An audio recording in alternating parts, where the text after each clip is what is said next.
Day 4. ఇక్కడ మీరు startup ideas zero నుంచి స్టార్ట్ చేయొచ్చు. ఒక చాయ్ వాలా 5 lakhs per month ఎలా ఎర్న్ చేస్తున్నాడు అనేది ఈరోజు తెలుసుకుందాం. గుజరాత్లో ఒక చాయ్ వాలా స్టార్టింగ్లో 5 customers ఉన్న వాళ్ళు, ఆయన ఇన్స్టాగ్రామ్లో ప్రతిరోజు టీ తయారు చేసే ప్రాసెస్ రీల్స్లో పోస్ట్ చేసేవాడు. అతని దగ్గరికి వచ్చిన కస్టమర్స్ వాళ్ళ రివ్యూస్ కూడా షేర్ చేసేవాడు స్టోరీస్లో ఇంకా పోస్ట్లో. స్లోగా చాలామంది అట్రాక్ట్ అయ్యారు. కొన్ని రోజుల తర్వాత ఇన్ఫ్లుయెన్సర్స్ కూడా స్టార్ట్ అయిపోయారు. ఇప్పుడు ఆ చాయ్ వాలా అతని టీ పౌడర్ని ఆన్లైన్లో సెల్ చేయడం స్టార్ట్ చేశాడు. ఇప్పుడు రోజు 500+ కస్టమర్స్కి టీ అమ్ముతున్నాడు. So monthly income 5 lakhs generate చేస్తున్నాడు.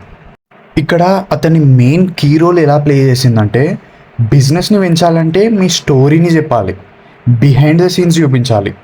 స్టోరీ చెప్పి బ్రాండ్ని బిల్డ్ చేయండి. సో ఇప్పుడు మీరు కూడా ఇదే సేమ్ ప్రాసెస్ చేయొచ్చు. లోకల్ బిజినెసెస్కి స్టోరీ టెల్లింగ్ సర్వీస్ అనేది ఆఫర్ చేయండి. నాకు కమెంట్లో బ్రాండ్ అని చెప్పి కమెంట్ చేయండి, నేను మీకు ప్రాపర్ గైడెన్స్ ఇస్తాను. ఇలాంటి ఐడియాస్ కోసం పేజ్ని ఫాలో చేయడం మాత్రం మర్చిపోకండి.